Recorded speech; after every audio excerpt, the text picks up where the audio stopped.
Kevin, without further ado, I'm just going to throw it over to you and go for it. All right, perfect. Can you hear me? Is my audio clear? Yep, hear you loud and clear. Very good. Can you share, let me share my presentation if you give me the privilege. Really glad to see everybody here on Zoom. This presentation, I've given this presentation in the past for various clubs across the country. Our company is a Bioenno Power. Many of you probably heard about our company or use our products. This presentation is an overview of lithium iron phosphate batteries for various types of solar and ham radio applications. Our company is located here down in Orange County. If you have a chance to come down here, I've been down to Disneyland.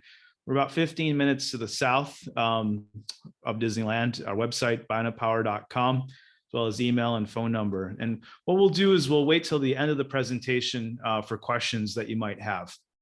And so a little bit of context of where we're coming from as a company. We were founded in 2010 as a manufacturer of lithium iron phosphate batteries and various types of solar products. We have some news to share. We did move to a larger facility in 2018 in Southern Orange County, as well as we opened up a new R&D facility in Anaheim, November of 2021, where we're building new types of batteries as we go forward as a company.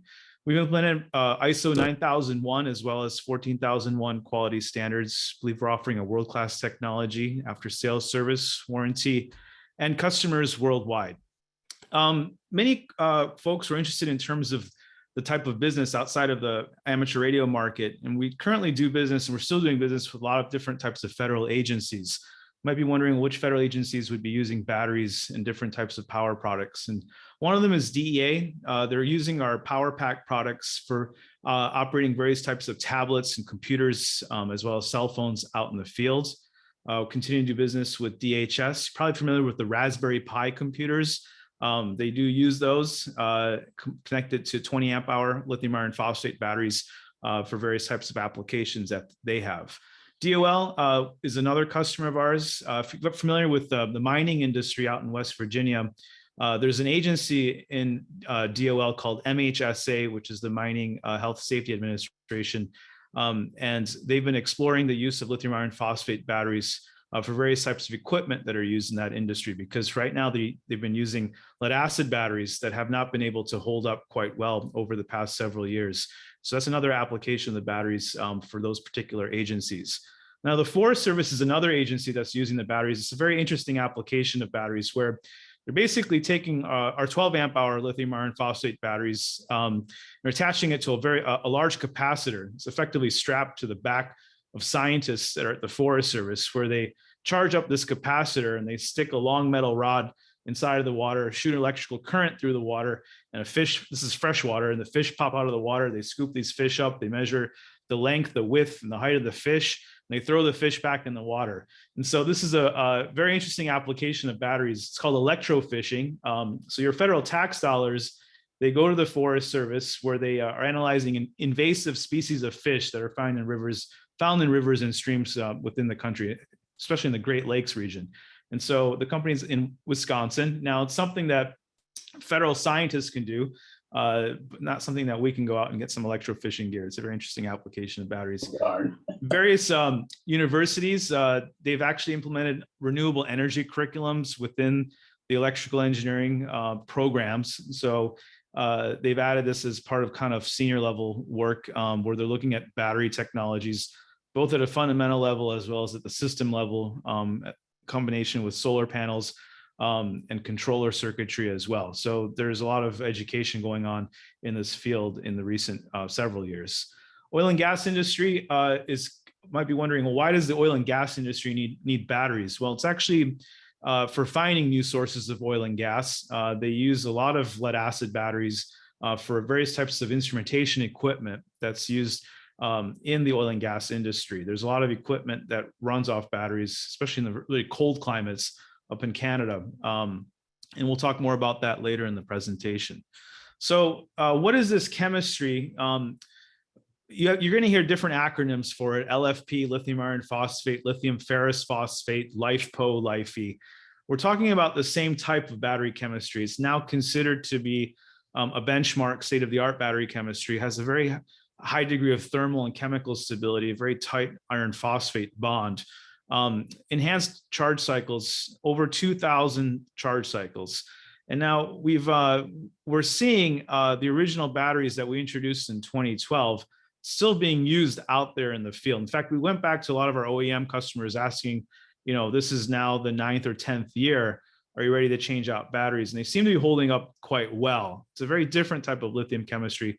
And it's different than lithium cobalt oxide or lithium ion polymer batteries found in your phones, tablets. Whereas those particular mixes, they don't last as long in terms of cycle life, and also the way that they're packaged. They're packaged in what we call a pouch cell. Whereas the lithium iron phosphate batteries, they're packaged in what we call cylindrical cells. So cylindrical cells different than a pouch cell in terms of the packaging and how well they perform, and the mix is different as well. Now, if we compare it to a lead acid battery, all of us have used lead acid batteries. It's in your gas cars.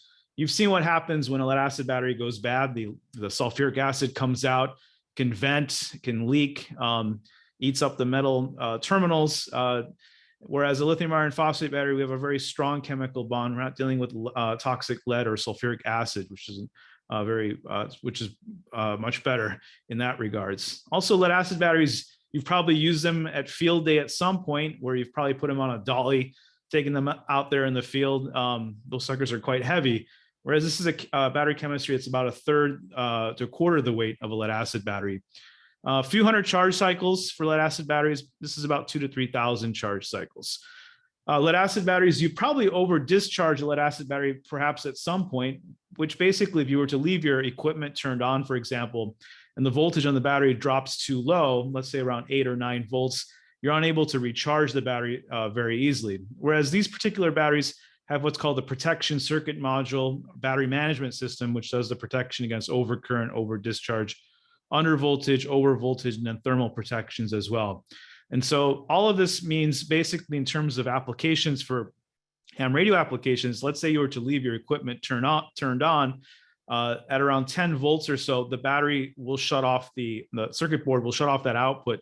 So as a user, you'll see a battery that's shut off, but the internal cells are sitting at voltage and protected in that regards. Lead acid batteries, there's an effect called, if you look it up, the Puchertz effect, where if you were to pull a 1C discharge out of lead acid battery, only about 50% is actually usable, whereas this is about 100% usable from what we're seeing. We're not noticing much memory effect in this chemistry, which is very interesting, which basically means if you're at different states of charge at 25, 50, or 75%, you can recharge the battery, which means that these particular battery chemistry can be used for both cyclic as well as standby applications. We've confirmed this with applications for cyclic would be for charging up the battery completely, then fully discharging it. And standby is an uninterruptible power supply application. So we've been monitoring those particular applications. It seems to be holding up quite well, which gets us into our next point. You can partially cycle the battery. And so what we're seeing is across this time scale, in terms of the 9 or 10 years the batteries are out there, folks are not necessarily fully discharging the battery and fully cycling it every day. They may be using it on a once a week basis, which we'll call partial cycling. And so they're extending that service life in terms of years for the batteries as well. We're seeing a fairly low self-discharge rate for this particular chemistry compared to other battery chemistries as well. So this gives you a bit of a point here in terms of the full capacity advantage, nearly 100% usable capacity on the right-hand side, whereas a lead acid battery maybe only about 50% or so is actually usable, at which point you have to recharge it because the voltage will drop too quickly. Now, we have a lot of questions that we get over the years about the protection circuit module. Why do we need this? What's the point of it? Is it something, why is it put in there? And so the circuit module, what it's doing is it's performing the balancing function or equalization of the cells within the lithium iron phosphate batteries. So attached to the circuit board, going to the different cell banks within the battery, we're equalizing that voltage, ensuring the battery can fully charge and then fully discharge accordingly. There's over voltage protection, so meaning if you were to attach a high voltage source to it, the battery's circuit board will shut off that output as well and not take charge current. Then the overcurrent protection is if you pull too much discharge current out of the battery, the circuit board will shut off that output as well to protect the cells. And over discharge protection, that's the protection that's most useful. So if you leave your equipment turned on at that 10 volt threshold, the battery would shut itself off. Then short circuit protection as well as temperature protection. So that's why that's built in there as well. In terms of battery specifications as well as charging systems, a lot of our customers, well, not a lot, but some of our customers want to build their own charging systems. And so we provide you protection circuit parameters in terms of what's needed for building your own charging system if you wanted to for your different applications. Now, this is the discharge curve for the lithium iron phosphate. It's a 20 amp hour battery. And what you'll notice here is that this battery has a very flat discharge curve. So we see a voltage here where it's sitting above 13 volts for that full depth of discharge.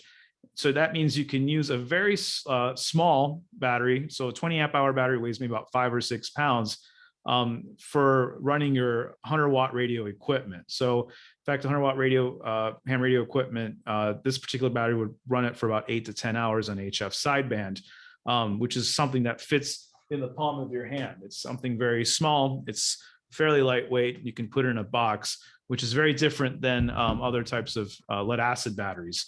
And so at 10 volts, then that output will then shut off. And so another question that we get is, how does this perform in terms of cold temperatures as well as high temperatures?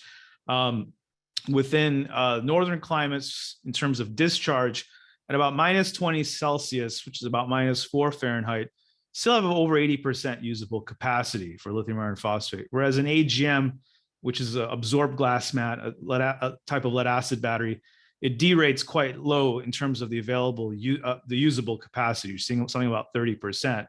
Whereas on the high end, you get nearly 100% usable. So this is another benefit of this particular chemistry on the discharge side from what we're seeing with customers in the northern states as well as in Canada.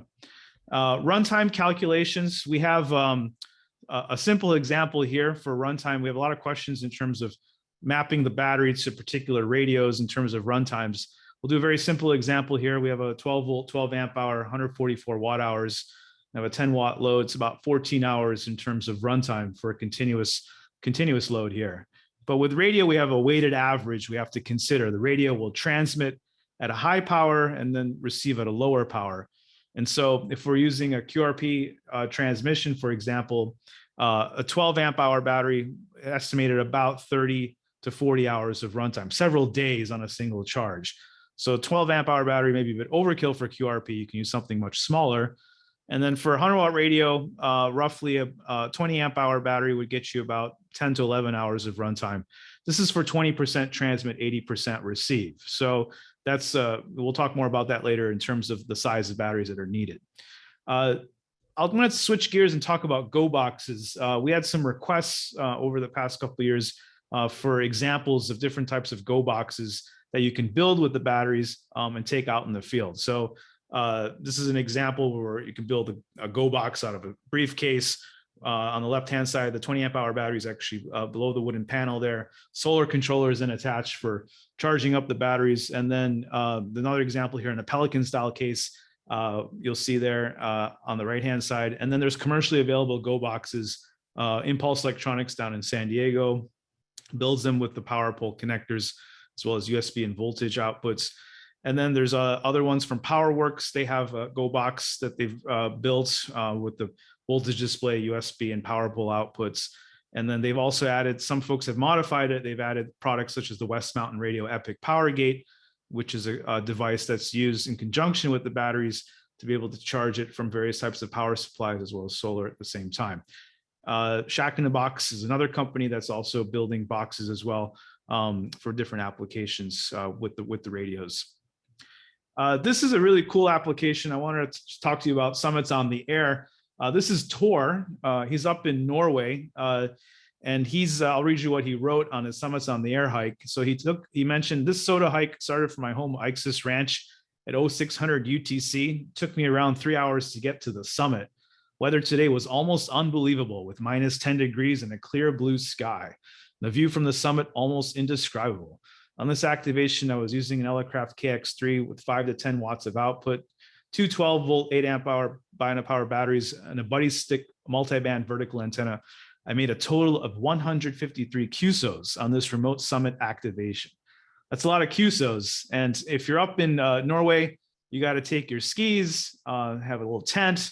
At night, you have to build a fire. And so that's SOTA if you're out in Norway. So I thought this might be cool to share from Tor.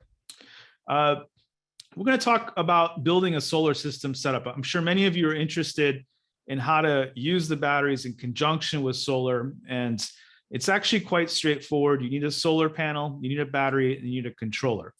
Now, I needed to clear up some confusion. There's a circuit board that's built into the batteries, and then there's the controller circuitry, solar controller circuitry. It is not one and the same. So the circuit board inside the battery is doing the balancing, the protections, overcharge, over discharge protection. You still need a separate solar controller with the panels, because the output, the raw voltage of the panels, unregulated output, can range from 18 to 21 volts. And so the circuitry will see that over voltage and then shut off. So you do need that controller in that setup. And many questions we get is, well, how many watts of solar panel do I need? Do I need a gigantic panel? Can I get by with the panel that fits in the size of my phone? It depends in proportion to the size of the battery. So if I have a 12 volt, I'll use a 12 volt, 12 amp hour battery as an example, that's 144 watt hours. The voltage times amp hours gives us the watt hours. And so a 60 watt panel, it's quite proportional. If it's fully drained, it's about 2.4 hours. Now, this is a pretty quick charge time with a 60 watt panel, and pretty easy for deployment. And then mentioning here again, you've got to have a controller, because that voltage is unregulated, and that will step down the voltage to the correct charging voltage for charging the battery. This is a very common question about the special charger. Do I need a special charger for the batteries? Because we have the circuitry built into the battery, you can use a constant voltage current limited power supply. You can use either linear or switch mode supply. And again, we have that over voltage, overcharge protection and balancing built into the battery. So you don't need one of those fused the lithium polymer batteries with the that are used in the quadcopters or RC cars, where they have the balancing function externalized in the charger. You don't need that with this particular battery. Simply set it to 13.8 to 15 volts, and then current limit that input accordingly. Now, what we're providing with the purchase is a power supply that is current limited at a single voltage. This is what we provide if you buy the kit for the batteries. But if you're using, let's say, a separate benchtop supply that's a linear or switch mode supply, you can use, for example, the West Mountain Epic Power Gate, hook up the power supply, hook up the radio where it says out, hook up the battery where it says battery. And inside there's a set of jumpers that you can set to lithium, and then set the charge current accordingly. The Buddy Pull Mini product is fully compatible with batteries. Noco has a product called Genius. Battery Tender has a product. There's a lot of third-party charging systems that are now available that were not available when we first began. And so they're all fully compatible with the batteries. So it's been very good. Just make sure it says lithium iron phosphate batteries inside the user manual. Now, this is another common question in terms of where the battery is charged. It's about 13.8 to 15 volts, but the resting voltage is about 13.2 to 13.5 volts. So you can hook up the batteries directly to the radio, which wants to see a voltage of 13.8 volts plus or minus 15%. So you don't need a battery booster. If you've been using that with lead acid batteries, it is not required for use with the batteries. The battery booster also will consume power itself to operate. So you will lose, in terms of runtime, you might lose some runtime if you were to hook these batteries up to a booster. It's really not necessary. And then finally, what is the most common question? What size of battery do I need? How long will it last on my radio? Well, we need to consider the power consumption. Are you operating at 10 watts, 50 watt transmission, 100 watt transmission? And what we've done is we made a runtime chart that gives you an estimate based on a 20% transmit, 80% receive. So I'm typically about QRP. If I use a 6 amp hour battery, about 12 hours. So you could use, smaller batteries like the 3 amp, 4.5 or 6 amp hour batteries. Those are very common for the KX2, KX3, 817, 818, the new ICOM 705, handhelds, et cetera.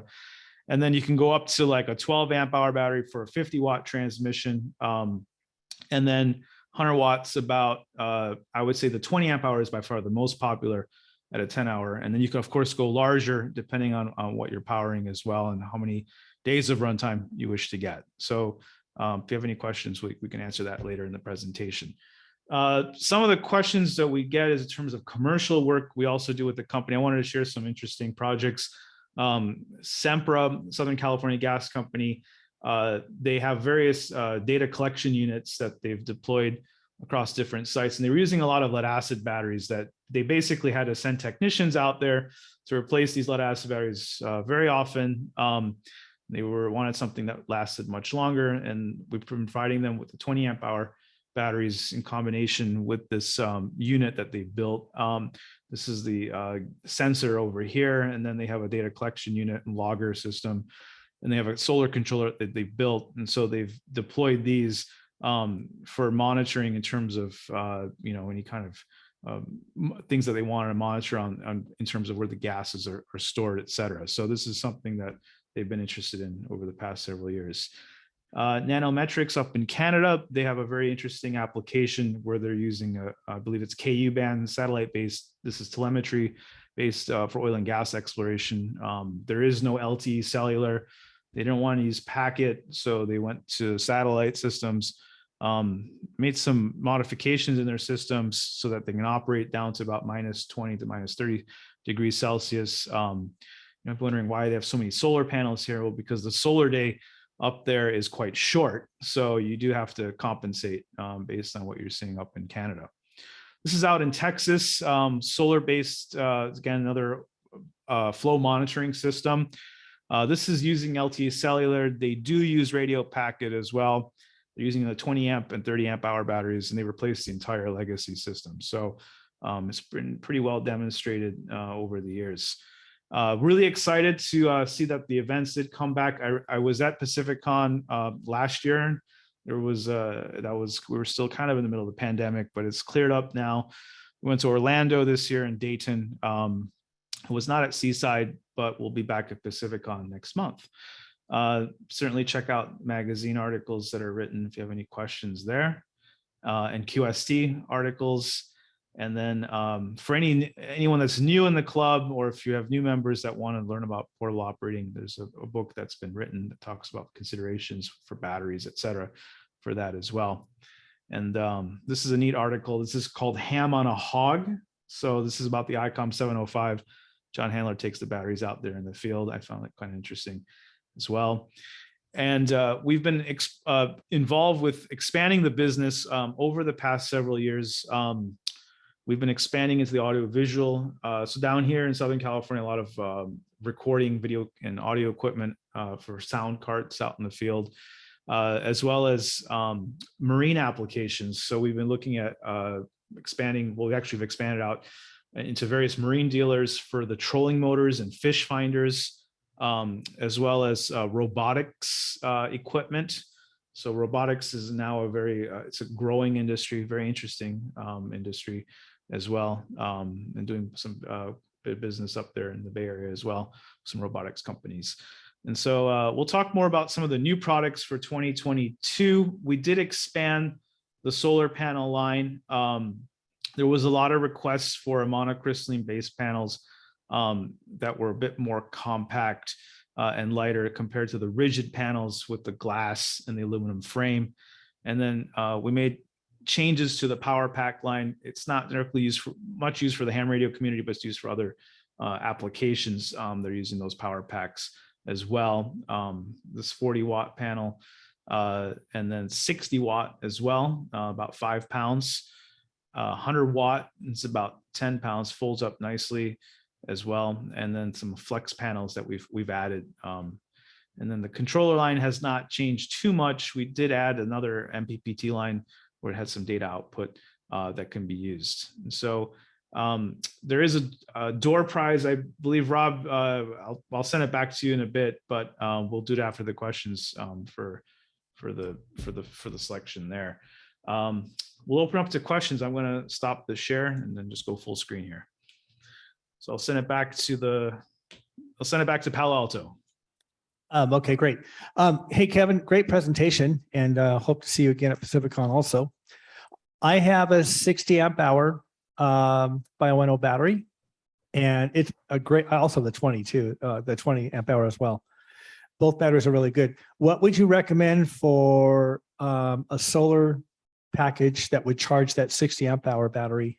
Because I don't think the 60 watt or the 40 watt are going to be sufficient, right? I think Yeah. it's 10 amps to charge it, right? So that's the accompanied power supply charger. Yeah, it's about 10 amps. The 100-watt panel puts out about 5 to 6 amps. So that would be, I would say, if you wanted to charge it up, if it was half full, you're looking at about a 6-hour charge time. Granted, it's a quite large battery. You could do a pair of them. They can be chained together to get 10 amps via the controller. So if you use like a bus bar, we also have a Y cables, which we'll also bring up to the show as well. If you wanted to chain multiple panels to increase amperage into the battery, that can be done as well. And you wouldn't recommend the Epic with that, right? Yeah, the Epic PowerGate is fully compatible with the unit. It has a solar controller, solar panel input, and then it will regulate the charge current into the battery as well. It's fully compatible, has a USB output, and that one does not have a digital display. It does not show you the amperage on the display. You have to take it out of the USB output and then hook it up via some kind of Raspberry Pi or tablet computer. Yeah, to I read out can't data. remember if the Epic will support 10 amps or not, but anyway, okay. Well, it will support 5 Yeah, amps. it's 10 amps max. So what it will do is it will cap to that, clamp to that max amperage. Thank you very much. Yep. All right. Anybody else here in the room? Oh, looks like Nico's got a question. Yeah, nice presentation. Thank you for that. Hey, what's the safe discharge and charging temperature range? I played a lot with the lithium polymer, and they are very challenging to use in outdoor environment where you can get hot and cold. What's the temp range for specifically for the charging? So I believe that's narrower temp range than Yeah, so the charging is over freezing. The discharging, we've seen down to like minus 20 Celsius. To a maximum of 40 Celsius. The circuit boards that will you cannot, if you attempt to charge over 40 C, which is about 140 Fahrenheit, is that right? No, 60 C is 140, but 40, if you go over 60 C, it will disconnect the output. But I don't think you'll see that over there. It's much broader in terms of discharge from what we're seeing. Yeah. So one charging over freezing. This is not the business where you are in, but we are also seeing lithium iron polymer batteries being marketed for high performance cars and motorcycles, and in those applications I can see that temperatures there are under the hood being way north of 40 degrees Celsius or 60. What's sort of your take on, are these batteries actually okay to be used in cars under the hood and that environment? You're talking about EV applications? No. High performance cars, just replacing the heavy flooded lead acid battery For a starting battery. Yes, correct? yes, Yeah. yeah. So the in terms of the discharge right. So that's a good question. So if you're discharging beyond those particular temperatures, then you may have something where you have to ensure that the electrolyte that's used within that particular application can withstand that particular temperature. So there's an electrolyte that's used, has to be able to withstand the higher temperature, and that formulation has to be adjusted. But it can be done.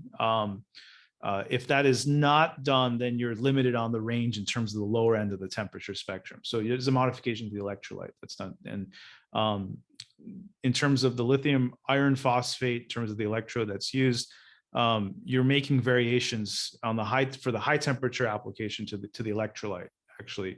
And then now there's a new, this new generation of what they're going to call solid state batteries, where that electrolyte is no longer a gel based, but it's actually a polymer based electrolyte or composite material that can withstand even higher temperatures. So that's fine as well, but that's still not around yet. All of them are typically based on a solid, a cylindrical cell or a pouch cell material, but you either have you have a cathode or anode, and you have an electrolyte that's formulated in there with a max temperature range on that. Cool. Thanks. Yep. All right. Anybody else here? A couple of. Oh, yep. We'll grab Ben here. Is there anything that lithium ion polymer batteries are worse at than other types of batteries? Lithium iron phosphate batteries. You mean comparing it to which chemistry? You mean other lithium mixes? Yeah, other lithium mixes. Yeah. So the in terms of the lithium, like for example, lithium cobalt oxide mix tends to be a very high energy density battery, but it tends to be a little bit, it's more unstable versus a lithium iron phosphate mix. So there's a trade-off in terms of if you increase the energy density to get a lithium mix that gets you the high energy density, you get stability is the major issue. So right now, lithium iron phosphate and then lithium titanate, LTO, are your most stable in terms of the spectrum of the lithium mixes. And then as you go from other ones like NMC, it goes up from there. It's higher energy density, but then it becomes a little bit less stable.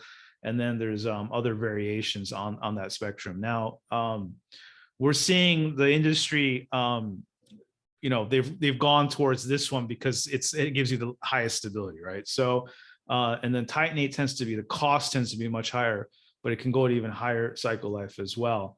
And then of course, the solid state is the one that's where the holy grail kind of battery that everyone's several companies are working on that as well. And we're about 5 to 7 years out from that. So we're working on that too, by the way. So we got some stuff going on there. But it looks like this right now tends to be your kind of the sweet spot, I would say. Thank you. Yep. Anybody else? Let's take it over to Zoom then. If you want to go full screen here, we can see who's up there. If anybody wants to just use the raise hand thing, we can. Oh, I see Rich already has a hand up, and then Pink does. So let's go over to Rich. Rich, you're up. Thank you. I bought this lithium iron phosphate battery about a year ago, and with the threat of rolling blackouts, I've been charging it. My question is, how much self-discharge is there in this kind of a battery, and how often would I have to charge it, assuming I'm not using it in between chargings? Right. So there's we have the balancing function that's built into the battery. There's also the self-discharge rate. You have to keep in mind you do lose about a few percent on a year basis permanently if you do not charge it for the year. So you want to make sure that at least on every quarter spectrum time period, you want to make sure that you're hitting it with a charge so that you don't lose any permanent capacity if you were to let it sit on the shelf for a year. Thank you. Yep. Mark had a question. Mark, you're up. Hey, thank you. By the way, I love your products. I've got a lot of batteries. I'm not going to list them all out, but they're great. I have a Bioenno 120 power pack, which I love, which does 12 volts out. I also have a 160. When you do the next version or update of that, could you put a more direct 12 volt out on it for us hams? Yeah, we're gonna make some changes. I have to use the power brick to get the 12. Yeah, we're gonna make some adjustments to it. We had to make some mods to run the higher wattage inverter for reasons in order to make it more efficient for the inverter output. But we'll do that. Perfect. I'll propose it. Yep. Yeah, I'm also using it very often when I go portable with my Starlink Dish V2 for short-term operation, and the 160 works very well for that. Got it. The only other comment is it's really easy to push the buttons on and accidentally turn it on while it's in the car. Do you have any recommendations to how to protect them? I'll look on. I think we could probably change the soft key on it so that the delay is longer. That'd be cool. I'll make that recommendation. Sure. Also, for everyone else, in Santa Clara County, Aries Races, a gentleman who actually has moved to Texas, whose name was Michael Fox, did a complete comparison study for ham radio usage, including the duty cycles we talk about for like net controller, like packet radio or field op. and compared 24 amp hour SLA with the 20 amp hour lithium. Obviously, the lithium won, everything for runtime. But that report is actually available on our website. So it's something you could point at if you want to also for helping promote this. Maybe you can put that website in the chat box. Okay. In fact, I just put the PDF link in the chat box. Wow. Again, Ask and Kevin, you shall thank you. receive. Thank you very much for your products and keep at it. So Appreciate it. Thank you. Hey, you mentioned fish finders. My 10, 12-foot Zodiac. I used the fish finder more for the depth finder part of it. And yes, I've used the Bioenno to run that sucker. It's really nice. Rachel, go ahead. Hey, Kevin, thank you again Thank for the you. presentation. It was great. One question that always comes up, and I kind of heard, a few people alluding to it, was really the difference between lithium ferrophosphate and lithium like cobalt oxide.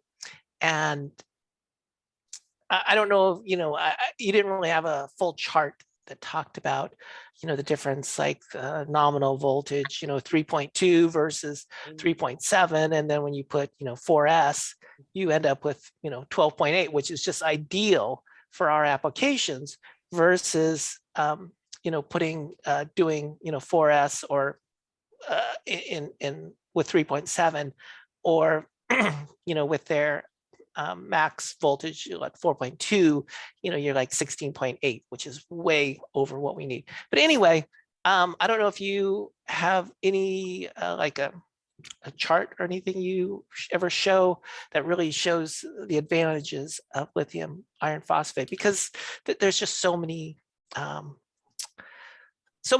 misinformation out there.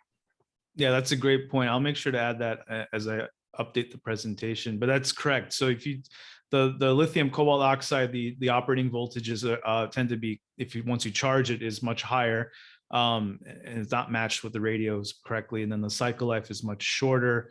And a lot of the lithium polymer batteries, or lithium cobalt oxide batteries that are packaged are in a polymer form, not as stable. They kind of can puff or things like that. And I know hams have been, some of them were trying to use the polymer batteries originally to run the equipment, and there was no sense of balancing or equalization of the cells. And so, but yeah, I'll certainly add that as I go forward. Appreciate it.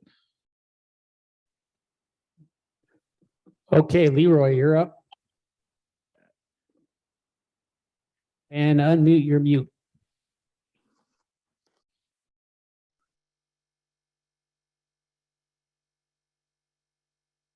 We'll try to do it for you there. Okay, I think you're. Or both doing it at the same time. How about, tell me about availability. Where can we get these? So they're available through dealers. Ham Radio Outlet has them. They're available direct. Gigaparts, PowerWorks. We have now several dealers nationwide, as well as direct. Okay, like Batteries Plus too, or not those people? Batteries Plus, we're in Pennsylvania actually, and we're in one of the Florida stores right now, but not on the West Coast yet. So okay, because HRO moved out on us. Yeah, now you have to purchase online. Right. So as Right. opposed to, there is one called Harris. It's a hardware store. Actually, it's up there. Let me get the name of it. They're actually one of our dealers up there in the Bay Area. I want to just make sure if I have it here.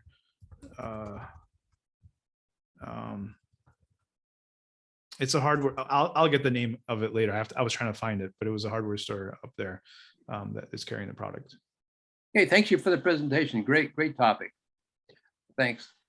Yep. Thanks for the question, Leroy. And I know when I purchased directly from Bioenno, the shipping's pretty fast. So, hey, I love it. Any other questions out there in Zoom land? Kevin, might it be Haslett's hardware? They're pretty good. Hazlitt's hardware. That's Yeah. the name of it. They're Yeah. a really great ace chain. Family Yeah. operation, great stores. Yeah. You'd be surprised. Peter, you're up.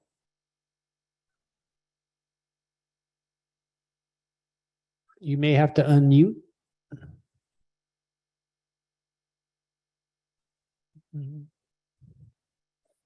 Rob, who are you calling? Peter, WA6ECH, you'll need to unmute. Oh, I think you're good now. Okay, yeah, every once in a while this one acts up. So I'm just curious about how it got the name Bioenno. So Bioenno is a play on the words bio, like biology, green technology, NO, play on nano. So and innovations. So Bioenno, and then it could be trademarked. It's kind of a funny story how we came up with it. But we were trying to like encompass the fact that it's like renewable energy, green technologies, to get the word nano. Nano is used in the electrodes, nano, like the material, and then so innovations. So it's Bioenno. It's not Bioenno. That's kind of that's the background. Thanks. And Doug's back up there, huh? There we are. Yeah. Kevin, wondering if you could just talk briefly about the history of the company. The business angle of this thing always fascinates me.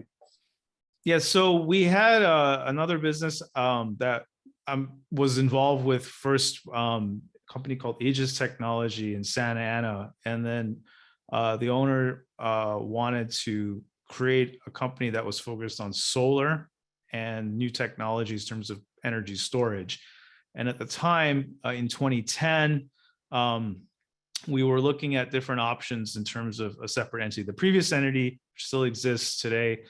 They actually build hermetically sealed parts. And so they were materials focused company, machining various types of hermetically sealed parts for various industries, aerospace, as well as biomedical. And so this was completely a different type of venture.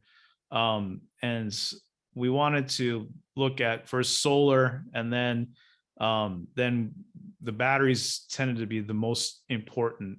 The need was there, right? So that tended to be where the need was, more so than just the solar panel. You need someplace to store the energy. Right. And then over the years, we then pushed pretty hard in terms of the different applications and the markets, and then looking at kind of packaging, how the batteries could be well packaged with the power pole connectors. And then and now we're looking at kind of the new frontiers of we're going forward with solid state batteries. We've been given a lot of contracts through the program called the SBIR program. SBIR is Small Business Innovative Research. So in conjunction with the commercial business, we also have an R&D unit in the company. It's PhDs and material scientists that are working on kind of further developing new battery technologies. We also do some business in multi-layer ceramic capacitors. So we have a few projects that work on MLCCs, as well as the batteries, and moving that forward. We have a bit of news to share. We've actually carved out another company called SolidEnergies.com, which is a C corporation, it's not an LLC, that's working on solid state batteries as well. And our Anaheim location, that entity now is doing that. So we've been able to receive funding through DoD as well as the California Energy Commission. And CEC has been really interested in developing. I don't know if you're familiar with the CECCs. The CEC is the California Energy Commission, and they have a it's a commission that's been around for a while, but the commission has now focused on providing non-dilutive funding for research and development, similar to the SBIR program that's done at the federal level. And so they've been, we're working on a couple of projects with them right now. We have the Solid Energies arm, the separate entity. Solid at work, great. Yeah, so there's going to be a lot of stuff going on in the state because, as you know, there was that executive order that was signed in terms of switching to EVs in 2035, which is like, a big deal for batteries. So, and now the thing is now it's a matter of supply and demands, and it goes back to now the raw materials. So actually there's actually, if you heard the news today or yesterday on Tesla, they want to go set up the lithium mining out in Texas. So there's a lithium hydroxide mining, and now there's going to be a lot of stuff happening within the country in this field. where do you guys fit into the electric car market? That's so in terms of this demonstrating a solid state battery that could be adopted for that market is what we want to achieve right now. We've been able to do up to 5 amp hour pouch cells, but they require very large pouch cells that have a very high cycle life. So we're going to be working hard on that next. So a lot of stuff going on. Sounds great. Thanks very much. Keep it up. So Kevin, when I'm watching like NASA TV and there's a shot of the ISS, will we see a Bioenno battery in the background? What do you think?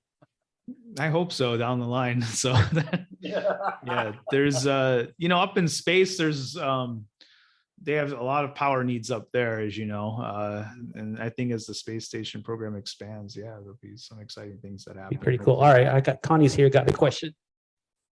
Also a question. Are we looking at me? Oh, okay. Go first, Connie, I'll go after. Hi, Connie, CAN 2 EFI. Could you comment on recycling and disposal?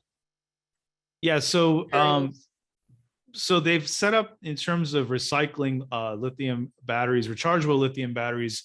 It's been set up at least within the Southern California region at the county level in terms of battery recycling as well. If you can't recycle it, we have the ability to recycle it. How it's recycled in terms of where it's, in terms of the components, how it's done is the particular cells are recycled in a process where they're either using a cryogenic process, which tends to be kind of pretty interesting, where they actually will cryogenically recycle the batteries to extract out the lithium ores back to its constituent components. Companies that are starting to get involved with that, they're actually coming up in terms of Nevada is one place where they're doing a heavy amount of it in terms of extracting the constituent components. But it's not like a lead acid battery where you had sulfuric acid and lead. It's very difficult to recycle those items. This one you can still get back to the components level. And if you need information, we can provide that to you as well. Okay, and just one follow-up. Could you comment on the safety of throwing these things around? What happens if you crush one by accident, et cetera, et cetera? What are the safety parameters? Thank you. Yeah, so in terms of the batteries, in terms of how you typically would handle, any type of battery, because we have spot welds that are used on the cells. And so you want to put it we recommend the battery box. So like a go box, in order to protect the cells from, impact or something where if they fall. The spot weld is a multi-point spot weld, but we do have connectors that come out of the battery. So you want to make sure you don't, there's a short circuit protection on the cabling. So you want to make sure that if, let's say, you were to short it out accidentally or something, the battery's going to shut off on that output. But I recommend the box. It tends to be the quiet way to protect it, and tends to be the best way. Some folks like the Pelican case where they put it inside and they take it out, but the box tends to be, either way, it tends to be quite good. Thank you. Mm-hmm. Okay, Ricky, was that you that had another question? Go right ahead. Yeah, it was, but it was exactly the disposal and recycling question that Connie just asked. From a slightly different perspective, I was wondering, you mentioned marine applications earlier, and Kate Stacey, you and I co-own a little boat. So you make anything suitable for private pleasure craft? So in terms of powering like a electric motor, a trolling type motor, we have larger batteries that can be used either 12 volt or 24 and 36 volt now.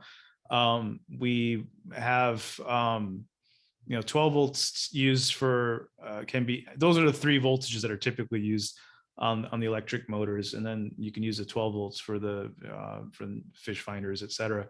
But it seems like the industry and the marine industry is starting to adopt it very quickly now. When we first entered about 4 years ago, it was very slow in that market, but the past year and a half to 2 years during the pandemic, I think a lot of people were out on the water because you couldn't, everything was shut, right? So there seems to people now understand it a lot, and our business increased a lot in that area. And it seems like it's well adapted versus the lead acid batteries, which are very heavy and they don't last very long, one season, or then they go bad and because they're not maintained on a tender or something. So, but yeah, we do have 12, 24, and 36 volt. Depends on the electric motor that you're using. The higher the voltage, the more the power, the pound thrust.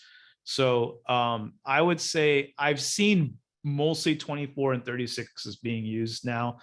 The lower pound thrust, the 12 volts, they're still used, which is fine. But if you go to those higher voltage ones with those trolling motors, there's a big performance improvement from what I observed. I had to get educated on that with a colleague of mine, and so we saw me go faster in the water at the higher if it operates at a higher voltage. It just seems like these brushless motors operate better. But anyone out there who works in motors, they can just probably share more than I can. So. Thank you. Okay, good question. Rachel? Yes. So one thing you mentioned, Kevin, was when you're talking to, I think, Connie, about the protection when a battery shorts. So let's say I've just hiked all the way up to a summit getting ready, and I accidentally short and it trips the protection. And the method to reset it is to apply a charger. But of course, I'm up at the top of a summit. Yeah. So what's your recommendation for resetting that? Yeah, when you're removing the short, and if the battery needs to be reset, because we have that built-in protection, intentionally we do that. There is a the small solar panel trick with it. If you're applying that voltage across its input, it does reset it. So any voltage that's 13.8, actually it's a little bit lower. It's something like 12 to 15 volts. It will then reset it. So like a very small foldable panel across the battery terminals would then reset it in there. It works. It's one small thing you'd have to pack, but that's, we had to put that in there. We were, if you remove the short and you let it, in case something was up with, let's say it was caused by the connectors or something was crushed, we decided just to have that reset feature put in there intentionally. We were debating whether or not to just have to, remove it and then it resets, but that was just an additional layer that we were adding in there. But that seems to work from what I've seen. You were also selling, and I don't know if you still sell it, a battery to battery charger. Yeah, we have that. Mm-hmm. Yeah. So could I just take that and a small 6 amp hour, 5 amp hour battery, lithium iron phosphate, and just to get the short out. Okay. Yeah, and you could also just take, because the other battery is going to be sitting at 13.2 anyways, so it would still actually activate if you were to quickly reset it. But I would use the charger, because the issue is if one battery is at a different state of charge than the other battery, the current will rush into the battery at the lower state of charge. But if you use a DC to DC converter, you basically are regulating the current, because it's going to be regulated to 3 amps going from the one battery to the next. That's probably the best way, the safest way to do it. Okay, cool. Thanks. Question is about TSA and what battery size does TSA allow? Right. So right now it's up to domestically it's 160 watt hours. So it's 12 volt, 12 amp hours. For carry on, you're allowed 2 batteries domestically. Internationally, including if you're going to Canada, the Caribbean, Mexico, Europe, it's 100 watt hours. So 12 volt, 8 amp hours, the max. You're allowed 2 of those as well. Domestically, they're trying to expand it, and we're waiting to hear to 300 watts. It's been petitioned to actually it's the FAA, and then TSA follows FAA. So the industry petitioned FAA to expand it to 300 watt hours. Still in progress. It's still in review right now. We thought it would be done earlier this year, but it has not. But currently it's 160 watt hours domestically. They have to be taken on carry-on? Has to be carry-on. They don't allow any batteries in checked luggage. They just don't want them because you know they don't know what the chemistry is. You know that from the, despite they're not, you know, they just lump all these batteries kind of the same way. The TSA FAA. So don't put the battery in your checked luggage.